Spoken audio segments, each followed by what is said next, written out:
بەڵێ بۆ دیاریکردنی ئەو چارەنووسەی کە ماوەیەک بوو بە نادیاری مابووە و حکوومەتی هەرێمی کوردستانیش لە هەمبەر گرنگی پێدانی بە هاوڵاتیانی هەرێمی کوردستان بۆ باشتر ژیانکردنی هاوڵاتیانی هەرێمی کوردستان بە یەکگرتووی شاندێکی باڵای حکوومەتی هەرێمی کوردستان بە سەرۆکاتی مەسرور بارزانی سەردانی بەغدایان کردو دوێنێ لە بەغدا ترافیکێکی سیاسی بەهۆی ئەو سەردانەوە ئەنجام درا ئەویش سەردانیکردنی ئەو شاندە باڵایە بوو بۆ هەموو لایەن و سیاسەکانی بەغدا و بۆ لایانی حکوومیەکانی بەغدا بۆ ئەوی کە چارەسەر بکرێت لا کێشەکانی نێوان هەرێم و بەغداز لەبارەی پرسی شایستەدارایەکانی هەرێمی کوردستان و پرسی موچە و بودجە هەموو ئەمانە دوێنێ ئەو سەردانکردنە لەلایەن هاوڵاتیانی هەرێمی کوردستانەوە لە کەناڵەکانەوە بە دوچوونی بۆ ئەکرا و میدیاکارانیش پەیتا هەواڵی نوێیان بە هاوڵاتیان دەدا. دەمانوێت بزانین ئایا ئەم سەردانکردنانە لە دوای ئەوەی کە سەردانیان کردووە و ڕۆشتونەتە بەغدا ئاخۆ ئامانج چی ئەبێت لەوە ئەم یەکگرتوویە تا چەندە گرنگە ئاخۆ بەغدا ئەم جارش گوێبیستی کورد دەبێت و دواتر جێبەجێی ئەو پێداویستیانەی کە کورد پێویستێتی دەکات یاخود نا هەموو ئەمانە پرسێکن دەمانەوێت گفتوگۆی لەبارەوە بکەین لەگەڵ ئاراس عەبدوڵڵا ڕاوێژکاری یاسایی و هەروەها چاودەری سیاسی کە میوانی ئێمەیە. بەخێر هاتی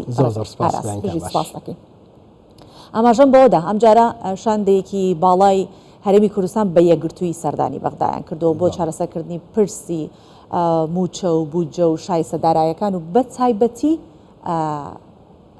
موچەی فەرمانبەران. ئایا ئەم یەکگرتنە هەواڵێکی دڵخۆشکەری بەدواوە دەبێت کاریگەری دەبێت لەسەر ئەوەی کە بەدەستێکی پڕ بگەڕێنەوە؟ بەڵێ چوونی شاندی حکوومەتی هەرێمی کوردستان بە بەشداری تەواوی پێکهێنەرەکانی و پێشوازی لێکردنیان لەلایەن زۆربەی زۆری فراکسیۆنە کوردستانیەکان هەنگاوە ڕاست و دروستەکەیە کە تەکید بەیەک ڕێزی و بەیەک دەنجی ئێمە دەتوانین زۆرترین ماف و دەستکەوتەکانی خۆمان بەدەست بێنین لەسەر ئاستی عێراق. هەمیشە کورد توانیویەتی بگات بەو مافەی کە هەیەی لە کاتێکدا کە لە بەغدا یەکگرتوو بووە یەک ڕیز بۆ یەک دەنگ بووە ئەو کاتێکیش پەرتەوازەیی هەبێ لەناو هەرێمی کوردستان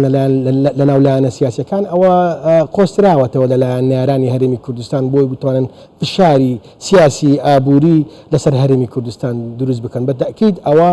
وەڵامێ بوو بۆ نارانی هەرێمی کوردستان لەسەر ئاستی ناوەخۆ لەسەر ئاستی دەرەوە کە هەرێمی کوردستان لەسەر پرسە چارەنووسسازەکان تایبەت بە هاونیشتیمانی هەرێمی کوردستان بە تایبەتی پشتی بودجێ هەرێمی کوردستان کە مافێکی ڕەوای حکوومەتی هەرێم و خەڵکی کوردستانە کە موچە فەرمانبەرانی ئەم حکوومەتە پێویستیان بە موچەیە ماوەیەکی دوور درێژە چەوسێنراونەتەوە لەلایەن حکوومەتی عێراق بە هۆی نەدانی موچەکانیان وەڵامێک بوو هەموو لایە کە کورد ئەتوانێ لەسەر پرسە نەتەوەیەتیەکانیان لەسەر مافەکانیان لە ئەگەر ناکۆچی ناوەخۆیشمان هەبێ ئەگەر ڕای جیاوازیشمان هەبێ لەسەر پرسەکاندا بەڵێ ئەتوانین کاتێک ئاگا بە فشارێکی زۆر بۆ سەر هاونیشتمانیان یەکگرتوو یەکڕەنگ بین. باش کاگاراس ئەوەی کە بینیمان لە کۆنگرە ڕۆژناوانیەکەی سەرۆکی حکوومەتی هەرێمی کوردستان ڕێزدار مەسرور بارزانی ئاماژەی بۆ کرد کە هەموو ئەو لایەنانی کە ئەم شاندە باڵایە سەردانی کردوون و کۆبوونەوەی لەگەڵ کردوون هەمویان پشتیوانی لەوە ئەکەن کە شایستەدارایەکانی هەرێمی کوردستان بنێردرێت پرسی موچە تێکەڵ بە هیچ شتێکی دیکە نەکرێت و چەند بابەتێکی دیکە لەم بارەیەوە کە قسەی لەسەر کراوە. پێتان وایە ئەم جارە کە بێتە سەر ئەوەی کە بچنە سەر عەرزی واقع و جێبەجێی هەموو ڕێکەوتنەکان بکەن جارێکی دیکە بەغدا پاشگەز نەبێتەوە؟ خۆی بۆ چارەسەرکردنی هەر کێشەیەکی سیاسی لەسەر ئاستی هەر دەوڵەتێکدا هەبێ هەمچەند هەنگاوێک هەیە دەبێ و هەنگاوانە بجلی نێوبەر یەکەمیان بە ئەنجامدانی گفتوگۆ لەگەڵ لایەنە سیاسیەکان بۆ ئەوەی لێکتێگەیشتن و هۆکار و چارەسەرکردنی هۆکارانە بدۆزرێتەوە دوای ئەوەی کە ئەگەر تۆزانیمان لە ڕێگای گفتوگۆ کێشەکان چارەسەر نەکرا ئەو کاتە هەنگاوی یاسایی هەیە تۆ لە ڕێگای دادگاکان ئەبێ لەسەر ئاستی ناوە خۆسکاڵا بکەین دوای قۆناغی دادگا ئەو جار پێڕاگەیاندنی سەرجەم ئەو قونسڵگەریانەی کەوا لە هەرێمی کوردستان هەیە ئەبێ سکاڵا لە نەتەوەی گرتوەکان تۆمار بکرێ ئەبێت داوای تحکیمی خاص بکرێ ئەوانە قۆناغ بە قۆناغ ئەچێتە دوو ئینشاڵڵا ناگەینە ئەو ڕادەیە قۆناغکانیتر ببڕین خۆی ئەو پارت و لایەنە سیاسیانی کەوا لە عێراق دەڵێن ئێمە پشتگیری داخوازەکانی هەرێمی کوردستان دەکەین دەڵێن ئێمە لەگەڵ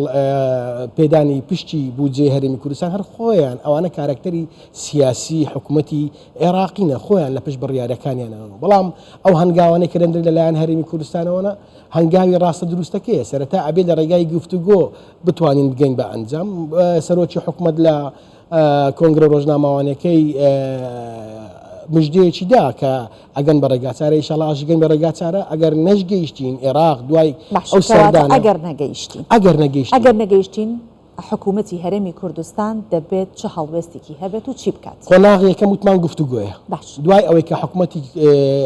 عێراق و لایەنە سیاسیەکان نەیانتوانی پابند بن بەو بەڵێنەی کەوا داویانە قۆناغی دووەم ئەبێ حکوومەتی هەرێمی کوردستان لەسەر ئاستی ناوەخۆ ئەگەر دادگای فیدرالیش بێ لایەن نەبێ بەڵام دەبێت سکاڵایەکی یاسایی تۆمار بکە ئەگەر نەتیجەکەی سلبیش بێ هەر دەبێت تۆماری بکات چونکە ئەوە ڕێکچکە یاساییەکێ هەرچەندە ئەوەی لە عێراق دەگوزارێ هیچ پەیوەندی بە پرسە یاساییەکانەوە نییە هەمووی سیاسیە بەڵام ئەوە قۆناغە ئەمە ئەبێ بیبڕین یەکەم جا لە ڕێگای دادگای فیدرالی عێراقەوە سکاڵاکە تۆمارەکرێ ئەگەر ئەنجام نەبوو ئەنجامەکە سلبی بوو کە دادگای فیدرالی بێلایەنی خۆی نەپاراست ئەبێ هەرێمی کوردستان لەگەڵ هەرچی کۆنسولگەری هەیە لە ناو هەرێمی کوردستان و لەسەر ئاسی عێراقیش سەفارەت هەیە ئەبێ راپۆرتی خۆی و ڕێکەوتنەکانی خۆی لەگەڵ مەرکەز و پرسی دەستور و شیکردنەوەی خۆی پێیان ڕابگەێنێ قۆناغێکی تر ئەوەیە کەوا ئێمە نوێنەری نەتەوە یەکگرتوەکانمان هەیە نوێنەری سکرتێری نەتەوە یەکگرتوەکانمان هەیە لە عێراق کە پلاس خارتە ئاگاداری هەموو بارودۆخەکە لەسەر ئاستی عێراق و لەسەر هەرێمی کوردستان پێویستە ئەو راپۆرتە بدرێ بە نوێنەری سکرتێری گشتی نەتەوە یەکگرتوەکانیش کە ئەوە کرا ئەگەر هاتوو لە ڕێگای پەیوەندیە دیبلۆماسیەکانیش نەمانتوانی بگەین بە نەتیجە ئەبێ لە ڕێگای نەتەوە یەکگرتوەکان داوای تحکیمی خاص بکەین لەبەرچی لە ڕێگای نەتەوە یەکگرتوەکان چونکە برسیکردنی هەر نەتەوەیەک لە چوارچەوەی هەر وڵاتێک پێچەوانەی مادەی دوو ڕێکەوتنامەی نەتەوە یەکگرتوەکانە پێشێرکردنی مافی مرۆڤ لە ژێر تایتڵی ئەو مادەیە هەرێمی کوردستان ئەو کاتە ئەتوانێت سکاڵای یاسایی لە ڕێگای نەتەوە یەکگرتوەکان تۆمار بکات و داوای دادگایەکی تایبەتیش بکات تحکیم خاص بکات بۆ پێیکە جەنابتان ڕاوێژکاری یاسایی و چاودێری سیاسیشن لە هەمان کاتە ئێمە کارتێکی دیکە وەکو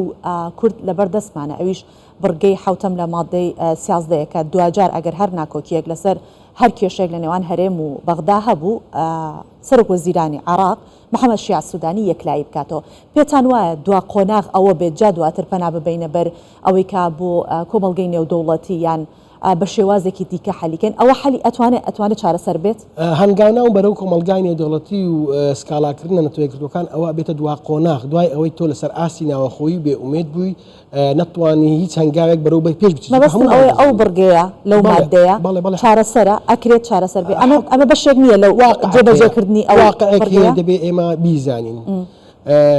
محەممەد شیع سوودانی سەرۆکی حکوومەتی عێراق سەرۆکی ئیتیفاقی سیاسیە خۆی خاوەنی سێ کورسیە هیچ هێزیەکی بەقوەتی لە ناو پەرلەمان لە پشت نییە کەواتە لە ئەنجامی نەگەیشتنی لایەنەکان لەسەر دەستنیشانکردنی سەرۆک حکوومەتێک بۆ عێراق هاتن کەسێکیان هێنا کە پێڕن کەسی یەکلاکەرەوە بۆی هەموو لایەنەکان پێڕازی بن محەممەد شیع سوودانیان دانا محەممەد شیع سوودانی بە بێگەڕانەوە لە بۆ ئیتاری تەنسیقی پێشوو یان هاوپەیمانی لاەنە بەهێشیەکانی هاوپەیمانی بەڕێوەبرنی دەوڵەت ئەو واقع دەبێ و لایەک بیزانێ ناتوانێت بڕیار بدا کەواتە محەممەد شیع سوودانی وابەستە بە بڕیارەکانی لایەنە شیعەکە باڵادەستەکانی عێراقی بۆیە خۆی خاوەنی سێ کورسیە ناتوانانی بڕیاری یەکلاکەرەوە لەسەر ئاستی عێراقدا ئەگەر نەگەڕێتەوە بۆ هاوپەیمانی بەڕێوەبرنی دەوڵەت کە لایەنە شیعیەکان سەرپەرشتی ئەەکەن بۆیە ئەو کێشەی کە لە عێراقەیە سیاسیە تۆ لایەنە پێکەنەرە سەرچیەکانی حکوومەتی عێراق ڕازی بکە محەممەد شیع سوودانی خۆی گێتە سەر خەت و ئەو داواکارانێکەوە هاتە جێبەجێیەکە هەنگاوی کەندرا لەلایەن حکوومەتی هەرێمی کوردستان هەنگاوێکی ڕاست و دروست و واقعیانە بوو ئەبێ لەگەڵ هەموو پارت و لایەنە سیاسیە باڵادەستەکانی عێراق ئەوانەیەکەوە کاریگەریان هەیە لەسەر بڕیاری حکوومەتی عێراق کۆبیەوە ئەگەر بینیتمان هەندی حزب دوێنێشانی هەرێمی کوردستان لەگەڵ یاندانیشکەوە بە نەیاری سەرسەختی هەرێمی کوردستان هەژمار ئەکرێن بەڵام ئەوە هەنگاوێکی ڕاست و دروستە بۆ ئەوی بتوانین هەرێمی کوردستان لەو کارتە فشارە ئیقلیمیە ناوخۆییە ڕزگار بکەن کەوا ئێستا لەسەر ئێمە هەیە بە تایبەتی بەکارهێنانی کارتی فشاری ئابووری بەرامبەر هەرێمی کوردستان باشە کەواتە ئەمە ئەو داواکاریەی کە کۆبەڵگەی نێودەوڵەتیش کردبووی هەمان داواکاریە جێبەجێکراوە کە شاندی باڵای حکوومەتی هەرێمی کوردستان سەردانی لایەنە سیاسەکانی کردو یاخود داواکاریەکەی کۆمەڵگەی نێودەوڵەتی مەبەستی خودی ناوخۆی هەرێمی کوردستان بوو کە پێکەوە دەست لە ناودەستی یەک و بە یەکگرتووی بچنە بەغدا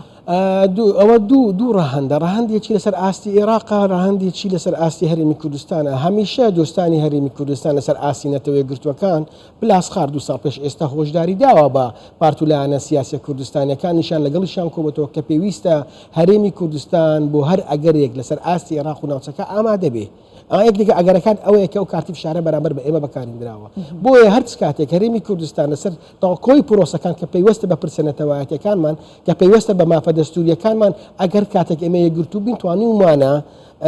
چۆک بەلایانی بەرامبەر دابنین و مافە دەستوریەکانمان بەدەست بهێنین کێشەی ئێمە لەو هەڵەیە بوو کە لەسەر پرۆژە یاسای بودجە لە ناو پەرلەمان بووین بە دووبەرەوە ئەوەندەی تشکمان خستە سەر هەندێک مادە نەمانتوانی مادە ئاساسیەکان و خوێندنەوەیکی بورد بۆ مادە دەستوریەکان بکرێت کە تایبەتە بە یاسای بودجە ئەوڕۆ ئەوەیە کە دەبینین سەرۆکی حکوومەتی هەرێمی کوردستان دوو پێشنیاری کردی پێشنیاری یەکەمیان تایب کە درێژخایەنە بە گۆڕنی هەندێک بڕگەی و مادەیە لە مادەی 11 و 12 و 13 و 14 کە پێوەستە بە هەرێمی کوردستان پێشنیارە کورتخایەنەکەش ئەوەیەکەوە حەلەکی وسەتە بڕێک لە پارە بۆ هەرێمی کوردستان بنێرن لەگەڵ داهاتی ناوەخۆ بتوانن شایستە داراییەکانی فەرمانبەران فراهەم بکەن. بەڵێ ئێمە سپاس دەکەین ئاراس عەبدوڵڵا ڕاوێژکاری یاسایی و چاودێری سیاسی لەگەڵمان بوویت. زۆر سپاس بە بەڕێستان.